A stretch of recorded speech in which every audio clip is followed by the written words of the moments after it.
आज हम आपको लेकर चलेंगे उस जमाने में जब अल्लाह ताला ने एक ऐसे नबी को इतनी ताकत, इल्म और हुकूमत अता की थी जिसके आगे इंसान ही नहीं बल्कि जिन्नात और हवाएं भी सर झुकाया करती थीं। वो थे हजरत सुलेमान अलैहिस्सलाम। और आज का हमारा मौजू है हजरत सुलेमान की अंगूठी का राज।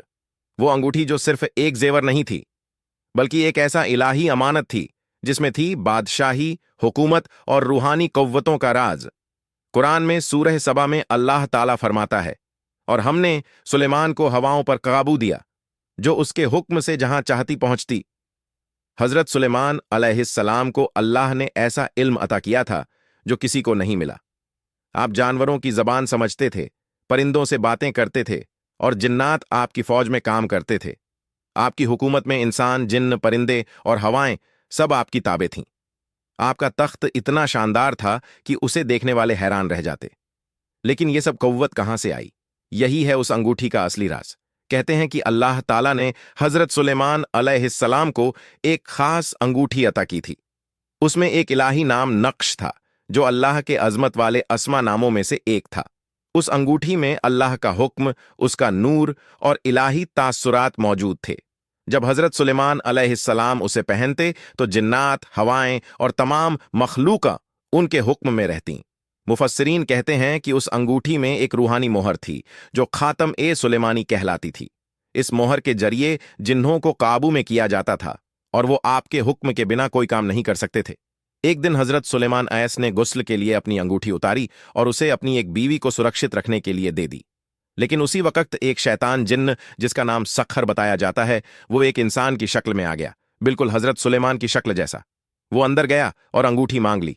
बीवी ने सोचा कि ये खुद सुलेमान है और उसने अंगूठी दे दी। जैसे ही शैतान ने अंगूठी पहनी, हवाएं झुक गईं, जिन्नात झुक गए और सखर ने तख्त पर कब्जा कर लिया। हजरत सुलेमान अलैहिस्सलाम का असली जिस्म वहां से निकाल दिया गया और वो मामूली इंसान की तरह शहरों में घूमते रहे, कभी मजदूरी करते, कभी लोगों के घर काम मांगते। कितनी अजमत वाले नबी थे, लेकिन अल्लाह ने दिखाया कि सारी ताकत, हुकूमत और दौलत सिर्फ अल्लाह की अमानत है। हजरत सुलेमान अलैहिस्सलाम 40 दिन तक बेघर और परेशान रहे। लोग उन्हें पहचानते नहीं थे, लेकिन उनकी जबान पर हमेशा अल्लाह का जिक्र रहता। शैतान सखर तख्त पर बैठा जिन्हों को अपने गलत कामों में लगाता, हराम चीजों को फैलाता और लोगों को गुमराह करता। लेकिन अल्लाह ताला ने उस शैतान को ज्यादा वक्त तक मौका नहीं दिया, क्योंकि इलाही अमानत हरगिज किसी शैतान के पास नहीं रह सकती थी। एक दिन जब सखर अंगूठी लेकर समंदर के किनारे गया तो अल्लाह के हुक्म से एक मछली ने वो अंगूठी निगल ली। कहानी यहीं से पलट जाती है। एक दिन हजरत सुलेमान अलैहिस्सलाम बहुत भूखे थे। उन्होंने एक मछली पकड़ी और जब उसे खोला तो अंदर वही इलाही अंगूठी चमक रही थी। जैसे ही उन्होंने उसे पहना, फिर से हवाएं झुक गईं, जिन्नात उनके हुक्म में आ गए और सखर जिन्न डर के मारे भाग गया। फिर हजरत सुलेमान अलैहिस्सलाम ने अल्लाह के सामने सजदा किया और कहा, या अल्लाह, तेरी कुदरत बेशुमार है। जब तू चाहे किसी को ऊंचा कर दे और जब चाहे आजमाइश में डाल दे। अब सवाल यह है कि क्या वो अंगूठी जादू थी? क्या उसमें अलौकिक ताकत थी? नहीं, वो अंगूठी जादू नहीं थी। वो अल्लाह की अमानत थी। वो एक निशानी थी कि हुकूमत, इल्म और ताकत कभी इंसान की नहीं होती, वो सिर्फ अल्लाह की रहमत और इजाजत से होती है। मुफस्सिरीन कहते हैं उस अंगूठी का मकसद ताकत दिखाना नहीं था, बल्कि सब्र और तवक्कुल का सबक देना था।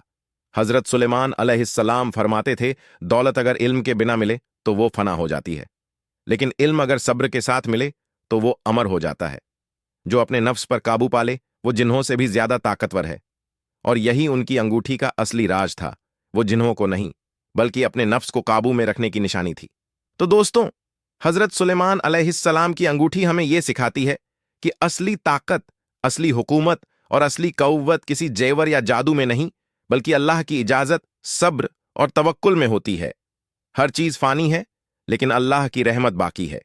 कमेंट में सुभान अल्लाह जरूर लिखें और सब्सक्राइब करना न भूलें।